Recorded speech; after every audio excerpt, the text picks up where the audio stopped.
వచ్చిన విశ్వాసులందరికీ ప్రభు పక్షాన వందనాలు తెలియజేస్తున్నాను. దేవుని యొక్క ఉచితమైన కృపచేత మరి యొక్క శ్రేష్టమైన దినాన్ని దేవుడు మనందరికీ అనుగ్రహించి ఆయన సన్నిధిలో సంతోషించే గొప్ప శ్రేష్టమైన గడియను మనకు అనుగ్రహించాడు. దేవుని స్తోత్రం. ఈ లోకంలో జీవిస్తున్న మానవులుగా మనము ఈ లోక సంబంధమైన జీవితానికి పరిమితి ఉన్నది. అంటే ఈ లోక జీవితం శాశ్వతము కానే కాదు.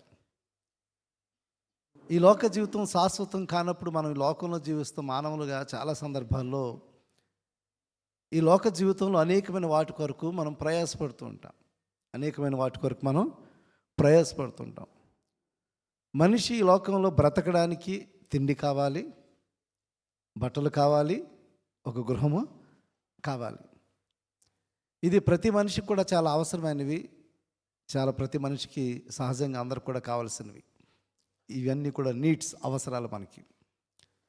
అయితే ఈ లోకంలో జీవిస్తా ఈ మానవులు ఈ లోక జీవితంలో ఎన్నో విషయాల్లో వారు ప్రయాసపడుతుంటారు. అయితే ఆ ప్రయాస ఈ లోకంలో కొద్ది కాలం మాత్రమే, కొద్ది దినములు మాత్రమే వారి ప్రయాస. ఈ లోకంలో కొంతమంది వారికున్న కొన్ని ఉద్దేశాలు. ఒక ఆయన నాకు చెప్తున్నారు, నేను ప్రపంచ యాత్ర చేయాలని అనుకుంటున్నానని చెప్తున్నారు. అది ఈ లోక సంబంధమైన ఒక ఆశ. అంటే ప్రపంచ యాత్ర, వరల్డ్ టూర్ చేయాలని ఆయనకు ఒక ఆశ ఉన్నది. ఈ విధంగా మనం చూసినప్పుడు ఈ లోకంలో కొంతమంది నేను పలానా ఘనతను సాధించాలి అని అనుకుంటున్నానని అనేక మంది చెప్తుంటారు. ఈ విధంగా మనం చూస్తున్నప్పుడు ఈ లోకంలో సుఖభోగాల మీద ఆశ కలిగిన వారు కొంతమంది కనబడుతున్నారు. భోగాల మీద ఆశ కలిగిన వారు కొంతమంది కనబడుతున్నారు. ఈ లోకంలో ఘనతల మీద అపేక్ష కలిగిన వారు కొంతమంది కనబడుతున్నారు. ఈ లోకంలో ధనం మీద అపేక్ష కలిగిన వారు, అంటే ధనాన్ని సంపాదించుకున్నట్లయితే మన జీవితాన్ని భద్రంగా కాచుకోవచ్చని ఆశ కలిగిన వారు కూడా ఉన్నారు. ఈ విధంగా మనం చూసినప్పుడు ఈ లోకంలో భౌతిక సంబంధమైన ఈ జీవితం కొరకు మనం అందరం కూడా ఎన్నో ఆలోచనలు, ఉద్దేశాలు మనం కలిగి ఉంటున్నాం. అయితే వాస్తవానికి ఈ మానవ జీవితం శాశ్వతం కాదు అని మనకు తెలుసు. ఎందుకంటే వాక్యంలోనే సెలవిచ్చిన రీతిగా మోషే చేసిన ప్రార్థనలో మనిషి యొక్క ఆయుష్ గురించి మాట్లాడుతూ 70 సంవత్సరాలు, అధిక బలమైన 80 సంవత్సరాలు. చాలా సంతోషం. ఇంకా అంతకంటే ఎక్కువ కూడా బ్రతికితే అది దేవుడు అనుగ్రహించింది. అయితే ఎప్పటికైనా ఈ లోకాన్ని మనం విడిచి వెళ్ళిపోవాలి. ఈ లోకం అనేది శాశ్వతం కాదు, ఈ పట్టణం అనేది శాశ్వతం కాదు, లేకపోతే ఈ దేశం అనేది శాశ్వతం కాదు, మనం కట్టుకున్న గృహాలు శాశ్వతము కాదు, మనకున్న పేరు ప్రఖ్యాతులు శాశ్వతము కాదు.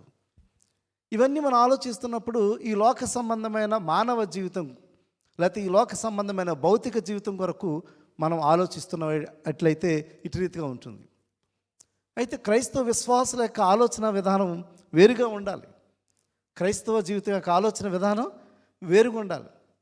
ఎందుకంటే క్రైస్తవ జీవితానికి మరణించిన తర్వాత ఒక శ్రేష్టమైన జీవితం ఉన్నది. క్రైస్తవ విశ్వాసకి మరణించిన తర్వాత ఒక శ్రేష్టమైన జీవితం ఉన్నది.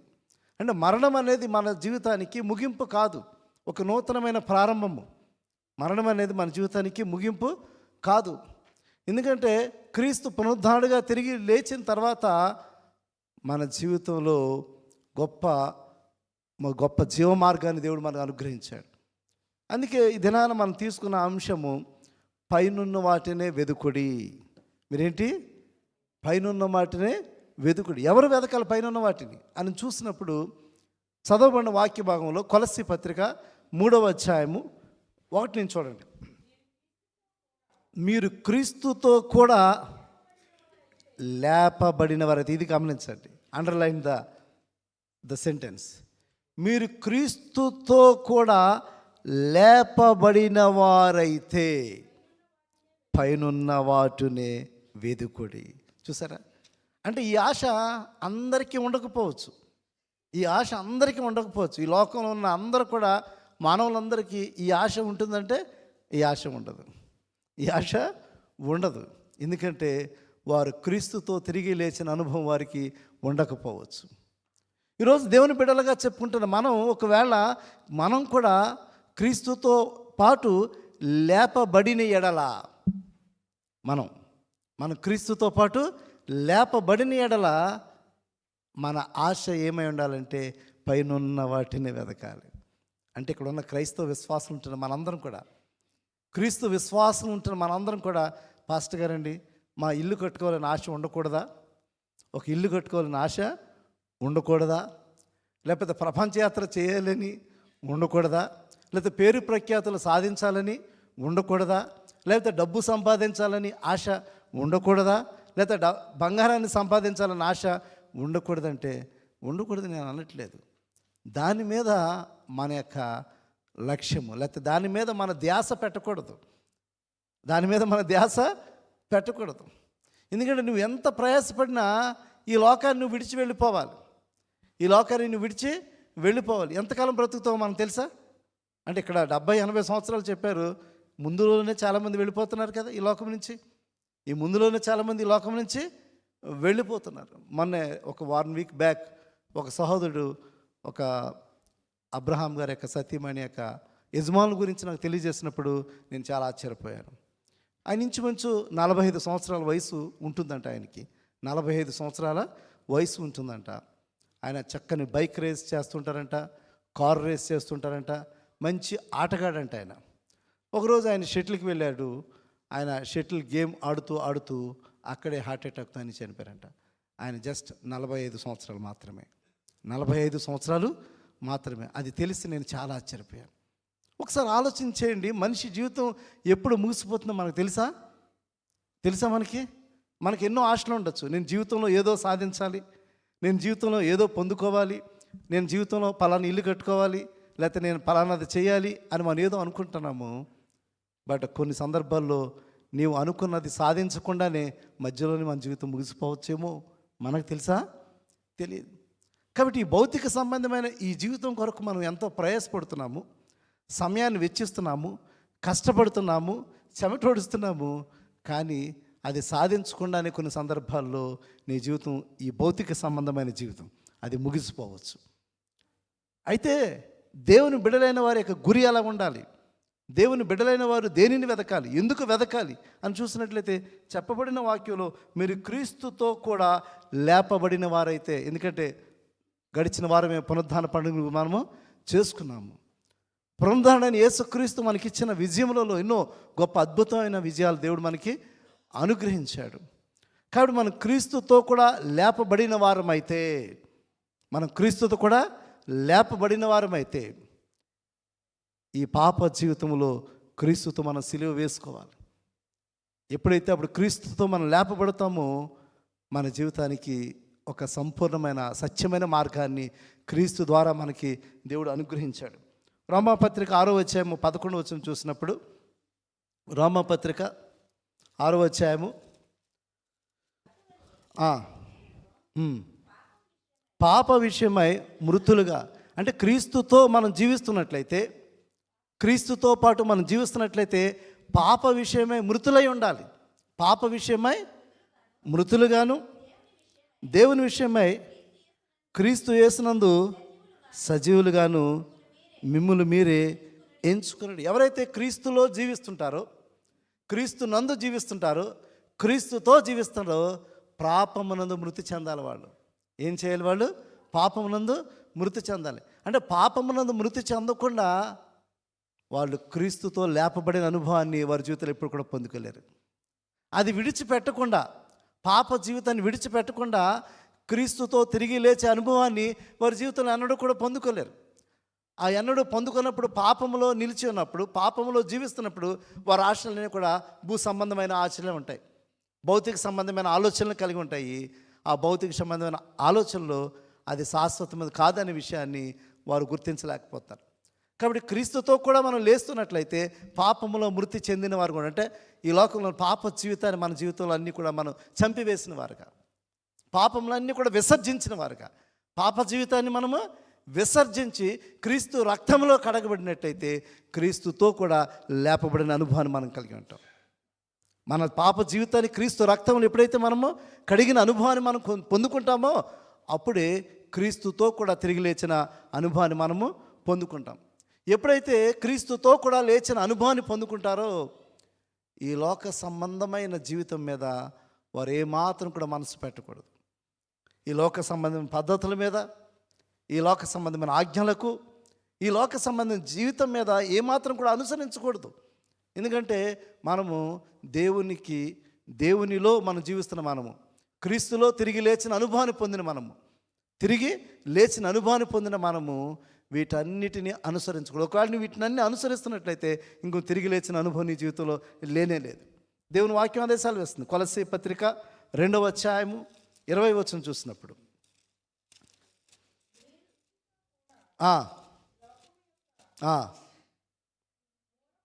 మూలపాఠముల విషయమై మృతి పొందిన వారైతే, అదే గమనించండి, మీరు క్రీస్తుతో కూడా లోకము యొక్క మూల పాఠముల విషయమై మృతి పొందిన వారైతే లోకములో బ్రతుకుచున్నట్లుగా మనుషుల ఆజ్ఞలను పద్ధతులను అనుసరించి చేత పట్టుకొనవద్దు, రుచి చూడవద్దు, ముట్టవద్దు అని విధులు మీకు లోబడినేలా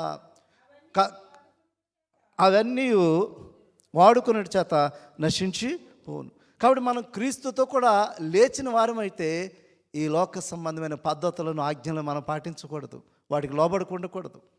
ఈ లోకంలో ఎన్నో జరుగుతుంటాయి.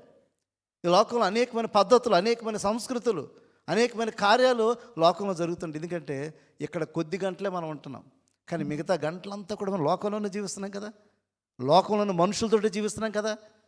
లోకంలోని మనుషులతో స్నేహం చేయకూడదని వాక్యం చెప్పట్లా. అందరితో మనం జీవించవచ్చు, అందరితో మనము జీవించవచ్చు. కానీ అందరితో జీవిస్తున్నా కూడా లోకానికి వేరుగా జీవించాలి, లోకానికి వేరుగా జీవించాలి. నువ్వు క్రీస్తుతో కూడా లేచి ఉన్నట్లయితే, వాక్యం అదే చెప్తుంది కదా, నువ్వు క్రీస్తుతో కూడా లేచి ఉన్నట్లయితే లోక ఆజ్ఞలను పద్ధతులను నువ్వు అనుసరించవద్దు,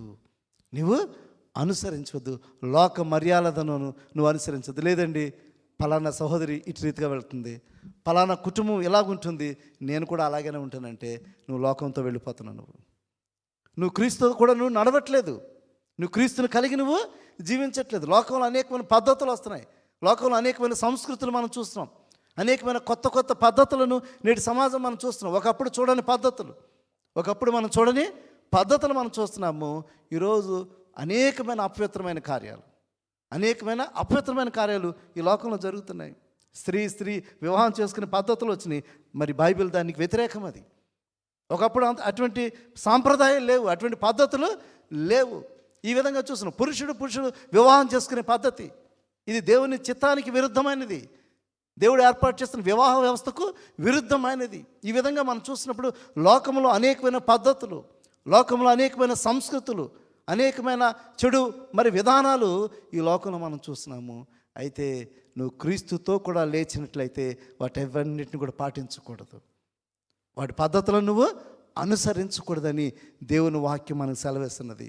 అదేవిధంగా 2వ కొరింథీ పత్రిక 5వ అధ్యాయం 15వ వచనం చూసినప్పుడు, 2వ కొరింథీ పత్రిక 5వ అధ్యాయము 15వ వచనం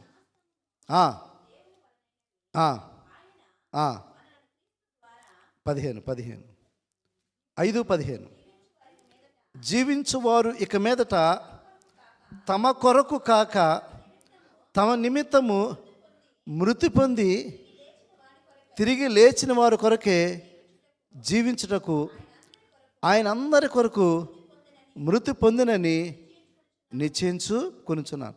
జీవించేవారు మీకు మీదట తమ కొరకు కాక తమ నిమిత్తం మృతి పొంది తిరిగి లేచిన వారి కొరకే జీవించుటకు జీవించుటకు ఆయన అందరి కొరకు మృతి పొందినని నిశ్చయించుకొనుచున్నాను. కాబట్టి ఈరోజు జీవిస్తున్న మనమందరం కూడా క్రీస్తు మన కొరకు ప్రాణమర్పించి, క్రీస్తు మన కొరకు ప్రాణత్యాగం చేసి, తన పవిత్రమైన రక్తాన్ని మన కొరకు చిందించి, మన కొరకు తిరిగి లేచిన క్రీస్తు కొరకు జీవించాలి. మన పాపముల నిమిత్తం, మనం పాపములు ఉండగా క్రీస్తు మన కొరకు ఆయన త్యాగం చేశారు, ఆయన రక్తమును చిందించారు. ఆయన ప్రాణత్యాగం చేయడం ద్వారా మనకు విమోచన లభించింది, రక్షణ మనకు ఉచితంగా అనుగ్రహించబడింది. కాబట్టి ఇప్పుడు మనందరం కూడా ఆలోచన చేయాలి. క్రీస్తు మన కొరకు ఇంత గొప్ప త్యాగాన్ని చేసి, ఆయన తిరిగి లేచిన అనుభవాన్ని మనందరం కూడా కలిగి ఉన్నట్లయితే ఈరోజు మనము ఈ లోక సంబంధమైన జీవితం కొరకు అపేక్షించకూడదు. ఈ లోక సంబంధమైన జీవితం కొరకు అపేక్షించకూడదు. ఎందుకంటే పౌలు భక్తుడు ఈ లోకమంతటిని క్రీస్తు కొరకు పెంటగా ఎంచుకున్నాడంట. ఈ లోకమంతటిని క్రీస్తు కొరకు పెంటగా ఎంచుకుని, మనం అలా కాదు. ఈ లోకంలో డబ్బు కొరకు మనం అపేక్షిస్తుంటాం, పేరు ప్రఖ్యాతుల కొరకు అపేక్షిస్తుంటాం, ఘనతల కొరకు అపేక్షిస్తుంటాం, ఈ లోకంలో ఏదో సాధించాలని అపేక్షిస్తుంటాము. కానీ అది సాధించకుండానే చాలా సందర్భాల్లో మన జీవితాన్ని ముగించవచ్చు. ఒకవేళ నువ్వు సాధించినా సరే అది శాశ్వతమా? నీ జీవితంలో అది శాశ్వతమా? రీసెంట్గా ఒక యంగ్స్టర్ 14 సంవత్సరాల వయసులో అతడు 35 బాల్లో 100 పరుగులు అతను కొట్టాడు. అంతకుముందు ఆ రికార్డుని ఎవరో కొట్టి ఉన్నారు. యవనస్తుడు వచ్చి ఆ విధంగా అటు రీతిగా రికార్డ్ సాధిస్తాడని ఎవరన్నా ఊహించారా? ఊహించలేదు. అంతకుముందు ఉన్న వారి పేరు కంటే ఈ యొక్క బాలుడి యొక్క పేరు ఎంతగానో మరి ఘనముగా హెచ్చింపబడింది. కాబట్టి ఈ లోకంలో మనం ఆలోచన చేసినప్పుడు ఈ లోక జీవితంలో ఉన్న ఈ కార్యములన్నీ కూడా శాశ్వతమైనవి కాదు. కానీ దాని కొరకు మనం ప్రయాసపడుతుంటాము, దాని కొరకు మన సమయాన్ని వృధా చేస్తుంటాము. అతి శ్రేష్టమైనవి, ఏది రమ్యమైనవి, ఏది శ్రేష్టమైనవి, ఏది ఘనమైనవి, వాటిని విడిచిపెట్టి అనవసరమైన వాటి కొరకు ప్రయాసపడుతుంటాం. మన సమయం అనవసరమైన వాటి కొరకు, వ్యర్థమైన వాటి కొరకు మనము సమయాన్ని వెచ్చిస్తుంటాము. నువ్వు క్రీస్తుతో కూడా లేచినట్లయితే మాత్రమే, ఈరోజు మన యొక్క అంశం, నువ్వు క్రీస్తుతో కూడా లేచినట్లయితే నువ్వు నువ్వు వెతకాలంటే పైనున్న వాటినే వెతకాలి. ఒకవేళ లోక సంబంధమైన జీవితం అన్నట్లయితే ఇవన్నీ నువ్వు వెతుకుతూనే ఉంటావు, ఇంకా వాటి కొరకే ప్రయాసపడుతుంటావు. నీ సమయాన్ని దాని కొరకే వెచ్చిస్తుంటావు, నీ జీవితం అంతా కూడా దాని కొరకే దారపోస్తుంటావు. కానీ నువ్వు క్రీస్తుతో కూడా లేచి ఉన్నట్లయితే ఈరోజు నీ గురి మారిపోవాలి, నువ్వు వెతికే ఆ ఉద్దేశాలు మారిపోవాలి. నువ్వు క్రీస్తుతో కూడా లేపబడినట్లయితే పైనున్న వాటినే వెతకాలి. ఆ పైనున్నవి శ్రేష్టమైనవి. దాంట్లో కొన్ని ప్రాముఖ్యమైన విషయం చూద్దాం. మొట్టమొదటిది, నువ్వు క్రీస్తుతో కూడా లేపబడినట్లయితే నువ్వు జీవ మార్గాన్ని వెతకాలి. ఏం వెతకాలి? జీవ మార్గాన్ని వెతకాలి. ఎందుకంటే God is giving option to. ఈరోజు మనందరికీ ఆప్షన్ ఇస్తున్నాడు. చాయిసెస్ ఉన్నాయి. జీవ మార్గము, మరణ మార్గము. అంటే జీవ మార్గము, లోక మార్గము. ఈ లోక మార్గంలో వెళితే దాని ముగింపు ఏంటో మనకు తెలుసు. జీవ మార్గం వెళితే దాని ముగింపు ఏంటో మనకి తెలుసు. దేవుని వాక్యం చూసినప్పుడు ఇర్మియా గ్రంథము 6వ అధ్యాయము 8వ వచనం చూసినప్పుడు, ఇర్మియా గ్రంథము 6వ అధ్యాయము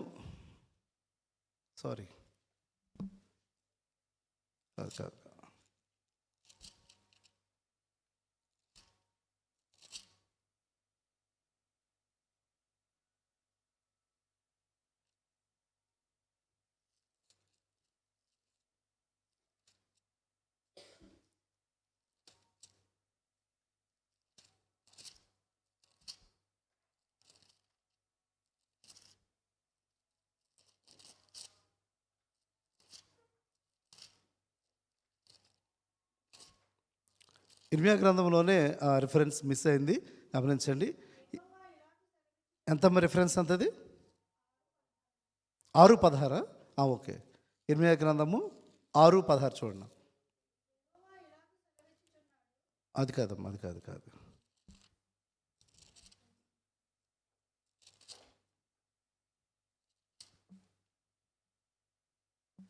ఇర్మియా గ్రంథంలోనే స్పష్టంగా ఉంది, రిఫరెన్స్ మిస్ అయింది, గమనించండి. దేవుని వాక్యం స్పష్టంగా చెప్పబడుతుంది. ఇర్మియా గ్రంథంలో యెహోవా సెలవిచ్చుచున్నాడు, మీకు జీవ మార్గము, మరణ మార్గము అని ఉందని చెప్తున్నాడు.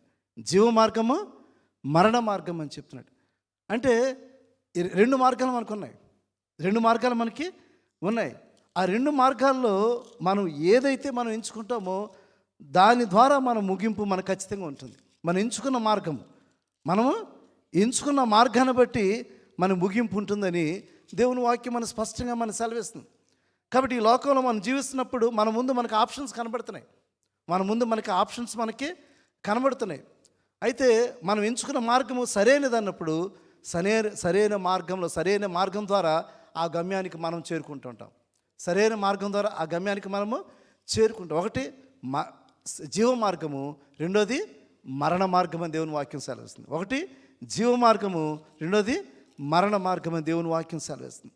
కాబట్టి ఈ దినాన మనందరం కూడా మరి జీవ మార్గాన్ని ఎంచుకున్నట్లయితే ఆ జీవ మార్గము సంతోషమైన మార్గానికి తీసుకెళ్తుంది.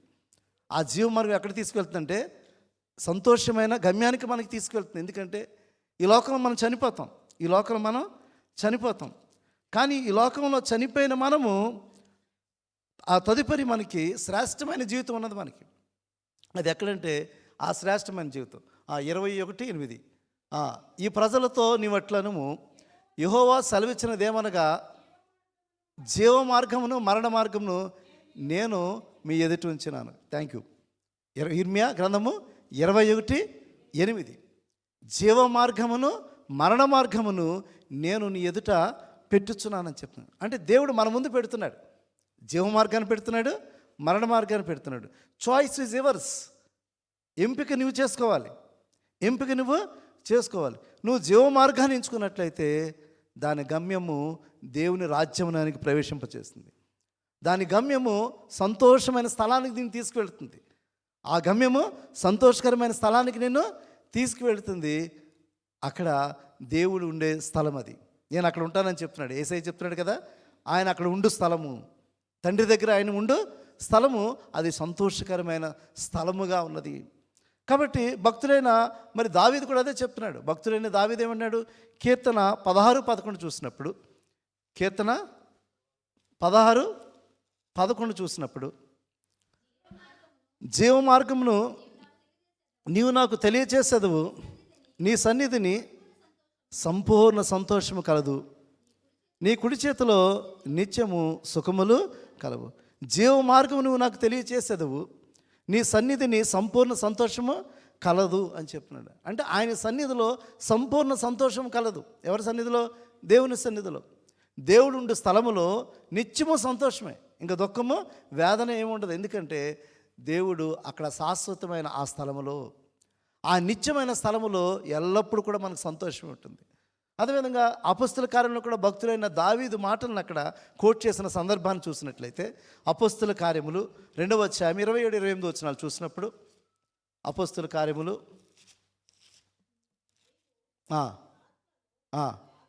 నీవు నా ఆత్మను, ఇది దావీదు ఇట్లా నేను మాట అనమాట, దావీదు పలికిన మాటలు. నీవు నా ఆత్మను పాతాళములో విడిచిపెట్టవు, నీ పరిశుద్ధుని కుళ్ళు పట్టనీయవు, నాకు జీవమార్గమును తెలిపితివి, నీ దర్శనము నన్ను అనుగ్రహించి నన్ను ఉల్లాసముతో నింపెదవు అని చెప్తున్నాడు. కాబట్టి భక్తుడైన దావీదు ఇటువంటి అనుభవాన్ని కలిగి ఉన్నాడు.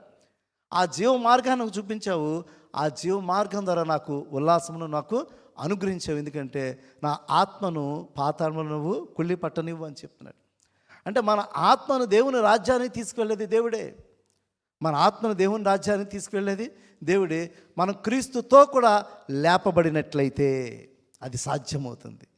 మనం క్రీస్తుతో కూడా లేపబడినట్లయితే అది సాధ్యమవుతుంది. కాబట్టి ఈరోజు ఇక్కడ ఉన్న మనందరం కూడా మనం క్రీస్తుతో కూడా లేపబడినట్లయితే జీవ మార్గాన్ని వెతకాలి. ఏ మార్గాన్ని వెతకాలి అంటే ఈ లోక మార్గం కాదు, ఈ లోక మార్గం మరణ మార్గము, ఈ లోక మార్గము మరణ మార్గము. కాబట్టి జీవ మార్గాన్ని మనం వెతుకువారుగా ఉండాలని దేవుని వాక్యం సెలవేస్తుంది. రెండోది చూసినప్పుడు, మనం క్రీస్తుతో కూడా లేపబడినట్లయితే, క్రీస్తుతో కూడా లేపబడినట్లయితే మనము ఆయన రాజ్యమును వెతకాలి, ఆయన రాజ్యమును వెతకాలి. కానీ మన ప్రయాస అంతా కూడా ఏమి తిందామా, ఏమి త్రాగుతామా, ఏమి ధరించుకుందామా. ఉదయం లేచిన వెంటనే ఇదే మన ప్రయాస. ఈరోజు రేపొద్దున ఏం బ్రేక్ఫాస్ట్ చేసుకోవాలి, రేపొద్దున ఏం బ్రేక్ఫాస్ట్ చేసుకోవాలి, రేపొద్దున ఏం వస్త్రాలు ధరించాలి, రేపొద్దున ఏ కార్యములు చేసుకోవాలి. చాలామంది చాలా ప్లాన్స్ ఉంటాయి, చాలా ప్రణాళికలు ఉంటాయి. గడిచిన దినాలు కూడా ఒకసారి నేను ప్రస్తావించాను. ఒక సోదరు నాకు తెలుసు, ఆమె 1 వీక్ సరిపడా ఆహార పదార్థాలన్నీ కూడా వండుకుంటుందంట. 1 వీక్ సరిపడా ఆహార పదార్థాలన్నీ కూడా వండుకుంటుందంట. వండుకొని బాక్స్లో పెట్టుకొని ఏ రోజు ఏది తినాలో అది ఆమె ఆ బాక్స్ని తీసుకుని ఆమె తింటూ ఉంటుందంట. It's fine as long as మనం ఈ లోకంలో జీవితం ఉన్నంత వరకు తినాలి కదా, బ్రతకాలి కదా. కానీ తినడం కొరకే మనం బ్రతకూడదు, బ్రతకడం కోసమే మనం తింటూ ఉండాలి. కానీ ఈ లోకంలో చాలా సందర్భాల్లో మన ప్రయాస అంతా కూడా ఏమి తిందుమా, ఏమి త్రాగుదమా, ఏమి ధరించుకుందామని భౌతిక సంబంధమైన జీవితం కొరకే ప్రయాసపడుతుంటాం. చాలా సందర్భాల్లో వాళ్ళకి అది ఉంది, నాకు ఇది లేదు. కంపారిజన్ అనమాట. వాళ్ళకి అది ఉంది, నాకు ఇది లేదు. వాళ్ళు అది పొందుకున్నారు, నేను పొందుకోలేదు. నాకు ఆ స్థాయి లేదు, లేకపోతే వాళ్ళకి ఆ స్థాయి ఉన్నది. అంటే మానవ జీవితంలో చాలా సందర్భాల్లో అసంతృప్తి, అన్సాటిస్ఫాక్షన్. బికాస్ మనం అనేకమైన ఉద్దేశాలు, అనేకమైన కోరికలు కలిగి ఉండుటిని బట్టి మానవ జీవితంలో సంతృప్తి కలిగి జీవించలేకపోతున్నాం. భక్తుడైన పౌలు చెప్తున్నాడు, నేను సంతృప్తి కలిగి నేర్చుకున్నానని చెప్తున్నాడు, నేర్చుకోవాలని చెప్తున్నాడు. నాకు అన్ని పరిస్థితులు తెలుసు, అన్ని పరిస్థితులు నాకు తెలుసు, సంతృప్తి కలిగి నేను ఉండుట నేను నేర్చుకున్నానని చెప్పి పౌలు భక్తుడు సెలవిస్తున్నాడు. అది ఎవరికి సాధ్యమవుతుంది తెలుసా? దేవునిలో ఉన్నవారికి సాధ్యమవుతుంది. దేవునిలో లేని వారికి లోక సంబంధమైన ఆశలు కలిగి ఉంటారు, అసంతృప్తి కలిగిన జీవితాలు. ఏది పొందుకున్నా దాంట్లో అసంతృప్తి అన్నమాట. ఉన్న దాంట్లో తృప్తిని వారు కలిగి ఉండలేరు. కాబట్టి దేవుని బిడ్డలైన మనందరం కూడా ఈ లోకంలో మనం జీవించవలసిన మనం దేన్ని వెదకాలంటే ఈ లోకంలో ఉన్న వాటి కొరకు వెదకడం కాదు. ఈ లోకంలో వాటి కొరకు మనం వెదకడం కాదు. నువ్వు ఇల్లు కట్టుకున్నావు అనుకో, ఇంట్లో శాశ్వతంగా ఉంటావా? నేను అంటే మానవ సంబంధంగా ఆలోచించినప్పుడు మా తండ్రి గారు ఆయన కష్టపడి ఆయన రిటైర్డ్ అయిన తర్వాత ఒక గృహాన్ని కట్టారు. మా తండ్రి గారు చనిపోయిన తర్వాత మా తండ్రి గారిని ఆయన పార్థివ శరీరాన్ని బయట ఉంచారు. రాత్రంతా బయటే ఉంది. కుమారుడిగా నేను వెళ్ళి నా తండ్రి యొక్క పార్థివ శరీరాన్ని చూసి ఏడుస్తూ ఉన్నాను. నేను ఆ ఎమోషనల్గా నేను ఫీల్ అవుతూ, ఇక్కడ ఎందుకు ఉంచారు, లోపల పెట్టండి అని చెప్పి నేను అందరినీ కూడా నేను బ్రతిమాలుతున్నాను. బట్ ఈ లోక సాంప్రదాయాల్లో మనం చూసినప్పుడు చనిపోయిన వ్యక్తిని బయటకు తీసుకువస్తారు, ఆ తదుపరి సమాధిలోకి తీసుకుని వెళ్తారు. మనం ఎంత కష్టపడి సంపాదించుకున్నా, మనకెంత ఘనమైన రీతిలో గృహాన్ని కట్టుకున్నా అది మనకి శాశ్వతమే కాదు. నువ్వు చక్కని బంగారాలు ధరించుకున్నా అది నీతో ఉంటుందా? అది శాశ్వతం కాదు. కాబట్టి చాలా సందర్భాల్లో ఈ లోక సంబంధమైన సంతోషాలని వెదకడానికి మనం ప్రయత్నం చేస్తుంటాము, కానీ దానిని వెదకూడదు. ఆయన రాజ్యమును నీతిని వెదకాలని దేవుని వాక్యం ప్రభువైన యేసుక్రీస్తే స్పష్టంగా సెలవిస్తున్నాడు. ఆయన రాజ్యము నీతిని వెగితే ఏంటంటే లాభం అని చూసినప్పుడు, ఆయన రాజ్యము నీతిని వెగినప్పుడు అక్కడ ఎల్లప్పుడూ సంతోషం ఉంటుంది. దుఃఖము, వేదన, కష్టము ఉండనే ఉండదు. వాక్యం అదే సెలవిస్తుంది. రోమాపత్రిక 14:17 చూసినప్పుడు, రోమాపత్రిక 14:17 దేవుని రాజ్యము భోజనమును పానమును కాదు, కానీ నీతియు సమాధానమును పరిశుద్ధాత్మ యందలి ఆనందమునై ఉన్నది. పరిశుద్ధాత్మని యందలి ఆనందమున్నది. కాబట్టి తినడము లేకపోతే ఈ లోక సంబంధమైన వాటి విషయంలో ఆనందించడం కాదు, అది పరిశుద్ధాత్మలో ఆనందమై ఉన్నది అని దేవుని వాక్యం సెలవుస్తుంది. కాబట్టి దేవుని రాజ్యం అంటే పరిశుద్ధాత్మలో ఆనందము. దేవుని రాజ్యం అంటే పరిశుద్ధాత్మలో ఆనందం కలిగి ఉంటుంది. అది నిత్యమైన ఆనందము. దుఃఖము, వేదన అక్కడ ఉండదు. కాబట్టి నువ్వు క్రీస్తుతో కూడా లేచి ఉన్నట్లయితే నువ్వు దేన్ని వెతకాలంటే దేవుని రాజ్యాన్ని వెతకాలి. దేవుని రాజ్యాన్ని వెతకాలి. మూడోది చూసినప్పుడు, నువ్వు క్రీస్తుతో కూడా లేపబడుతున్నట్లయితే నువ్వు దేన్ని వెతకాలంటే నీ పౌరస్థితి పరలోకమందు వెతకాలి. ఉన్నది. నీ సిటిజన్షిప్. చాలామంది లోక సంబంధంగా చాలామంది గొప్పగా ఫీల్ అవుతుంటారు. పలానా అమెరికా దేశంలో సిటిజన్షిప్ సాధించామండి, లేదా పలానా దేశంలో సిటిజన్షిప్ సాధించామండి కదా. చాలామంది ఈ దేశంలో కూడా సిటిజన్షిప్ కూడా సాధిస్తున్నారు కదా. ఈ దేశంలో కూడా గోల్డెన్ వీసా అనేది ఇస్తున్నారు కదా. అంటే డబ్బు ఉన్నప్పుడు మనకి అటువంటి వెసులుబాట్లు, అటువంటి సౌకర్యాలు మనకి ఇస్తున్నారు. Is it permanent? అది శాశ్వతమా? అది లేకపోతే అమెరికా దేశంలో వీసా ఉంటుంది, శాశ్వతం కాదే. అంటే ఈ లోక జీవితంలో ఎక్కడ ఉన్న వీసా అది శాశ్వతం కాదు.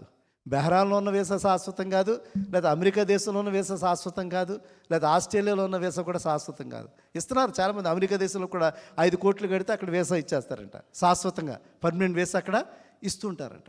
అంటే ఈ లోక సంబంధమైన జీవితంలో మనం ఆ యొక్క వీసాలు పొందుకోవడానికి దాని కొరకు మనం ప్రయాసపడుతుంటున్నాం. కానీ మన వీసా ఎక్కడుందంట? మనం పర్మనెంట్ వీసా పరలోకం ఉంది. మన పౌరస్థితి, మన సిటిజన్షిప్ ఎక్కడుంది? పరలోకం ఉంది. బెహ్రాన్ పర్మనెంటా మనకి? ఈ బెహ్రాన్ వీసా మనకి పర్మనెంటా? తాత్కాలిక. లేకపోతే అమెరికా వీసా పర్మనెంటా? ఆస్ట్రేలియా వీసా పర్మనెంటా? లేకపోతే ఇంకో వీసా పర్మనెంటా? లేకపోతే గోల్డెన్ వీసా పర్మనెంటా? కానే కాదు.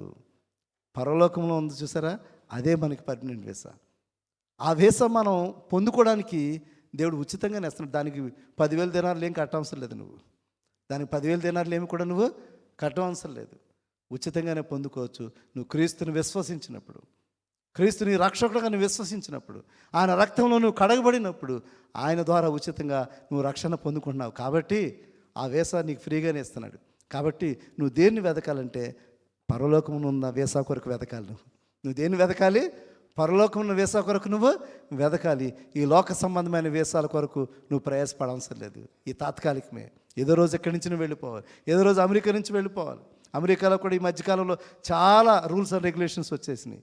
అక్కడ కూడా చాలా అనేకమైన నియమ నిబంధనలు పెట్టేసి అక్కడ ఉన్న వారిని కూడా పంపించి వేస్తున్నారు. ఈ విధంగా మనం చూసినప్పుడు ఈ లోక జీవితంలో ఈ లోక పౌర స్థితి శాశ్వతం కాదు. మన పౌరస్థితి ఎక్కడ ఉందంటే పరలోకమందు ఉన్నదని దేవుని వాక్యము ఫిలిప్పీ పత్రిక 3వ అధ్యాయం 20వ వచనం చూసినప్పుడు మన పౌరస్థితి పరలోకమందు ఉన్నది. అక్కడ నుండి యేసుక్రీస్తు అను రక్షకుని నిమిత్తము కనుపట్టుకుని ఉన్నాము. కాబట్టి మన పౌరస్థితి పరలోకమందు ఉన్నది. మన పౌరస్థితి పరలోకమందున్నది. దానిని వెతుకువారుగా ఉండాలి. ఆ వీసా పొందుకున్నప్పుడు దేవుని రాజ్యానికి వెళ్తాం. ఆ వీసా మనకు లేదనుకోండి, అక్కడ ఎంట్రన్స్ లేదు. అక్కడ వీసా లేదనుకోండి, ఎంట్రన్స్ లేదు. లేదండి నాకు ఇక్కడ వీసా ఉందండి, బెహ్రాన్లో నేను ఇన్ని సంవత్సరాలుగా ఉన్నాను, ఈ వీసా ఉందంటే ఈ వీసా అక్కడ ఎలిజిబిలిటీ ఉండదు. అక్కడ ఈ వీసాకి ఎలిజిబిలిటీ లేదు. లేకపోతే అమెరికాలో నాకు ఈ వీసా ఉంది, ఎలిజిబిలిటీ లేదు. కాబట్టి ఒకసారి ఆలోచించండి, మన పౌరస్థితి పరలోకమందు ఉన్నది. కాబట్టి పరలోకమైన వీసా కావాలి మనందరికీ కూడా. దేవుని రాజ్యానికి వెళ్ళాలంటే, దేవుని రాజ్యంలో ప్రవేశించాలంటే పరలోకమైన వీసా కావాలి. దాని కొరకు మనం వెతకాలి. ఇక్కడ ఉన్న మనందరం కూడా ఎన్ని సంవత్సరాలు ప్రయాసపడినా దాని కొరకే ప్రయాసపడాలి. ఎంత నువ్వు సమయాన్ని వెచ్చిస్తున్నా దాని కొరకే నువ్వు ప్రయాసపడాలి. కానీ భౌతిక సంబంధమైన వాటి కొరకు నువ్వు ప్రయాసపడుతున్నావేమో ఒకసారి నువ్వు ఆలోచించే. మూడోది, పరలోకం ముందు మనకు పౌరస్థితి ఉంది, దాని వరకు వెతకాలి. అంత మాత్రం 4వది చూసినప్పుడు శ్రేష్టమైన పట్టణం కొరకు వెతకాలి. శ్రేష్టమైన పట్టణం కొరకు వెతకాలి. నువ్వు ఎక్కడి నుంచి వచ్చావో మరలా తిరిగి అక్కడికి వెళ్ళాలి. నువ్వు ఎక్కడి నుంచి వచ్చావో మరలా తిరిగి నీ గమ్యస్థానానికి వెళ్ళాలి. ఆ గమ్యస్థానం శాశ్వతమైంది. ఆ గమ్యస్థానం శాశ్వతమైంది. నువ్వు అక్కడి నుంచి వచ్చావు. This is not permanent place. Earth is not a permanent place. ఈ భూమి అనేది నీకు శాశ్వతమైన ప్రదేశం కాదు. ప్రభువైన యేసుక్రీస్తు కూడా చెప్తున్నాడు తన శిష్యులను ఉద్దేశించి, మీ హృదయంలోను కలవరపడనీయుకుడి అని చెప్తున్నాడు. మీ హృదయంలోను నేను మీ కొరకు నేను స్థలం సిద్ధపరచ వెళ్ళుచున్నాను, నేను ఉండు స్థలంలో మీరు ఉండులాగన నేను మరలా తిరిగి వస్తాను అని చెప్తున్నాడు. అంటే మన కొరకు దేవుడు ఒక పట్టణాన్ని ఏర్పాటు చేస్తున్నాడు. ఆ పట్టణంలో మన కొరకు మంచి ఇండ్లను ఏర్పాటు చేస్తున్నాడు. కాబట్టి చాలామంది ఇక్కడ ఇల్లు లేదని బాధపడుతున్నారా? దేవుడు పరలోక రాజ్యంలో ఆ మంచి పట్టణంలో, ఆ బంగారు పట్టణంలో మనకు చక్కని ఇళ్ళను దేవుడు ఏర్పాటు చేసి అక్కడికి తీసుకువెళ్ళాలని దేవుడు ఆశపడుతున్నాడు. కాబట్టి దాన్ని వెతకడానికి ప్రయత్నం చేస్తున్నావు. నువ్వు ఒకసారి ఆలోచించే. దాన్ని వెతకడానికి నువ్వు ప్రయత్నం చేస్తున్నావు, ఆలోచన చేయి. ఈ లోక సంబంధమైన గృహాల కొరకు, లేకపోతే ఈ లోక సంబంధమైన వాటి కొరకు మనం ప్రయాసపడుతున్నాము. కానీ దేవుని వాక్యం సెలవిస్తుంది పరలోకమందు ఒక పట్టణము ఒకటి మనకు సిద్ధపరిచి ఉంటుందని దేవుని వాక్యం సెలవిస్తుంది. హెబ్రీ పత్రిక 11వ అధ్యాయము 16వ వచనం చూడండి. అయితే మరి శ్రేష్టమైన దేశము అనగా పరలోక సంబంధమైన దేశమును కోరుచున్నారు. అందుచేత వారు దేవుడినని అనిపించుకున్నటకు దేవుడు వారిని గూర్చి సిగ్గుపడడు. ఏలయనగా ఆయన వారి కొరకు ఒక పట్టణమును సిద్ధపరిచినాడు. ఆ పట్టణములో మీరు ఉండులాగన, ఆ పట్టణంలో మీ కొరకు మ్యాన్షన్స్ అంటే గొప్ప మరి ఇంట్లను కట్టించి అక్కడికి తీసుకువెళ్ళాలని దేవుడు ఆశపడుతున్నాడు. Are you ready? నువ్వు దాని కొరకు ఆశపడుతున్నావా? ఆ పరలోక పట్టణం కొరకు, ఆ పరలోకంలో నీ కొరకు సిద్ధపరిచిన పట్టణం కొరకు, ఆ పరలోక పట్టణంలో నీ కొరకు సిద్ధపరిచిన గృహము కొరకు నువ్వు వెతుకుతున్నావు లేదో ఒకసారి ఆలోచించాయి. ఈ భౌతిక సంబంధమైన జీవితం కొరకు, గృహాల కొరకు నువ్వు ఆశపడుతున్నావు. కానీ పరలోకమును నీ కొరకు సిద్ధపరిచిన ఒక పట్టణం ఉన్నది. ఆ పట్టణంలో నీ కొరకు సిద్ధపరిచిన గృహం ఉన్నదనే విషయాన్ని గమనించాలి. దాని కొరకు నువ్వు వెదుకువారుగా ఉండాలి. శ్రేష్టమైన పట్టణం కొరకు నువ్వు వెదుకువారుగా ఉండాలని దేవుని వాక్యం సెలవిస్తుంది. ఐదోది చూసినప్పుడు మనం ఈ లోక ధనం కాదు, పరలోక ధనాన్ని వెతకాలి. పరలోక ధనాన్ని వెతకాలి. ప్రసంగిలో మరి సొలొమోను భక్తుడు సెలవిచ్చినట్టుగా డబ్బు ఎక్కువగా ఉన్నా మనకి ప్రాబ్లమ్సే అంట. బంగారం ఎక్కడ పెట్టుకున్నా మనకి ప్రాబ్లమ్సే కదా. డబ్బు ఎక్కువన్నా ప్రాబ్లమ్సే, బంగారం ఎక్కువన్నా ప్రాబ్లమ్సే. ఆ డబ్బును దాచుకోలేకపోతే ఆస్తులు తగాదాలు, ఆస్తులు వివాదాలు మనం చూస్తూ ఉన్నాం కదా. ఈ లోకంలో ధనం అయితే ఖచ్చితంగా అది పాడైపోతుంది, చిమ్మెడి కొడుతుంది. కానీ పరలోక ధనాన్ని సంపాదించుకోవాలి. ఎలా సంపాదించుకోవాలి పాస్టర్ గారు? వెంటనే మేము దాన్ని మార్చేసుకుంటామంటే అది డబ్బులతో జరిగేది కాదు. ఆ డబ్బులను పరలోక ధనంగా మార్చేసుకోవాలి. మనం ఇండియాకి వెళ్తున్నప్పుడు ఇండియన్ కరెన్సీ మార్చుకుంటాం కదా మనం, లేకపోతే అమెరికా దేశంలో అమెరికా కరెన్సీని మార్చుకున్నాం. అలా మార్చుకోవడానికి కాదు. నీవు నేను కూడా దేవుని కొరకు జీవిస్తూ సత్క్రియలని ధనాన్ని సంపాదించుకోవాలి. దేన్ని సంపాదించుకోవాలి? సత్క్రియలని ధనాన్ని సంపాదించుకోవాలి. ఆ సత్క్రియలని ధనం అక్కడ బ్యాంకులో నువ్వు వేసుకోవచ్చు. ఎక్కడ బ్యాంకులో? పరలోకమైన బ్యాంకులో నువ్వు వేసుకోవచ్చు. పరలోకమైన బ్యాంకులో నువ్వు వేసుకోవచ్చు. అక్కడ దేవుని దగ్గర నీకు అక్కడ మంచి అటువంటి బ్యాంకులో సత్క్రియలను ధనాన్ని నువ్వు వేసుకునేవాడుగా ఉంటావు. దేవుని వాక్యం చూసినప్పుడు 1 తిమోతి పత్రిక 6వ అధ్యాయము, 1 తిమోతి పత్రిక 6వ అధ్యాయము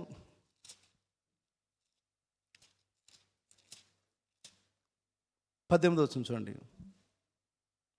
వారు వాస్తవమైన జీవమును సంపాదించుకొని నిమిత్తము రాబో కాలమునకు మంచి పునాది తమ కొరకు వేసుకొనుచు మేలు చేయవారును, సత్క్రియలను ధనము గలవారును, ఔదార్యం గలవారును, తమ ధనములో ఇతరులకు పాలుచ్చువారునై ఉండవలనని వారికి ఆజ్ఞాపించుము. కానీ వారు వాస్తవమైన జీవమును సంపాదించుకుని నిమిత్తము, వాస్తవమైన జీవమును సంపాదించుకుని నిమిత్తము రాబో కాలంలో మంచి పునాది తమ కొరకు వేసుకొనుచు మేలు చేయవారును, సత్క్రియలను ధనమును గలవారును, ఔదార్యం గలవారును, తమ ధనములో ఇతరులకు పాలిచ్చువారునే ఉండాలి. కాబట్టి ఈ లోకంలో మనం మనీ సంపాదిస్తున్నాం, ఇంకా గ్రీడీనెస్ మాట, ఇంకా సంపాదించాలి. కొంతమందికి సంపాదించినా కూడా ఇతరులతో పంచుకోలేనివారు, దేవుడు వారికి సమృద్ధినిచ్చినా ఇతరులతో పంచుకోలేనివారు, ఇతరులకు మేలు చేయలేనివారు, ఈ లోకంలో అనేక మంది ఉంటారు. ఎంత సంపాదించినా తృప్తి ఉంటుందా మనిషికంటే? మనిషికి తృప్తి అయితే ఉండదు. ఎంత సంపాదించిన మనిషికి తృప్తి ఉండదు. కానీ దేవుడు మనకి ఇచ్చిన దాంట్లో ఇతరులతో పంచుకోవాలి. ఇతరులతో మనం పంచుకోవాలి.